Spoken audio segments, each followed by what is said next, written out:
আসসালামু আলাইকুম। আসিয়া মামস কিচেনে সবাইকে শুভেচ্ছা। শুটকি প্রেমীদের জন্য লইট্টে শুটকি ভুনা, এটি গরম ভাতের সাথে খেতে খুবই মজা লাগে। এখানে আমি শুটকি নিয়ে নিয়েছি 8 পিস, ছোট বড়।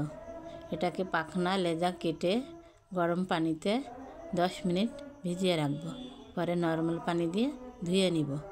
এটাকে আমি ব্লেন্ড করব। ব্লেন্ডারে এগুলো আমি এখন দিয়ে দিচ্ছি ধুয়ে রাখা শুটকি। পেঁয়াজ দিয়ে দিচ্ছি 3 পিস কাটা ছিল, রসুন একটা ইন্ডিয়ান, শুকনো মরিচ দিয়ে যেমন ঝালকা, আমি একটু ঝাল বেশিই দিব।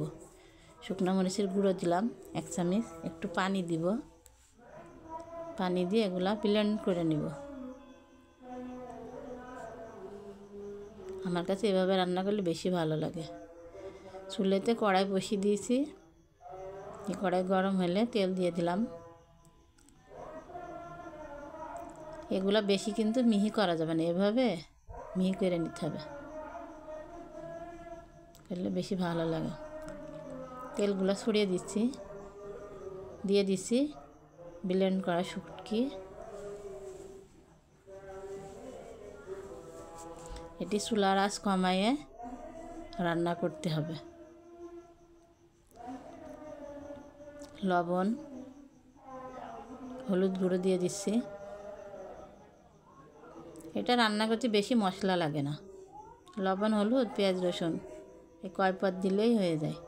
কিন্তু এটা আমার কাছে খুবই এভাবে রান্না করলে ভালো লাগে। শুটকির কিন্তু অনেক পদ তৈরি করা যায়, কিন্তু এভাবে বেশি মজা লাগে। চুলার আঁচ কমায় রান্না করতে হবে, লেগে না যে হয়ে এসছে।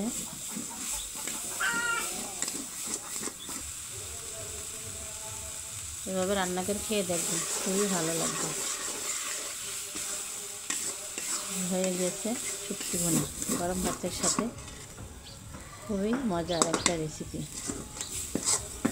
ভিডিওটি ভালো লাগলে লাইক দিয়ে শেয়ার করবেন। হয়ে এসেছে, নামিয়ে নিব। গরম ভাতের সাথে খেতে খুবই ভালো লাগে। ভালো থাকবেন, আল্লাহ হাফেজ।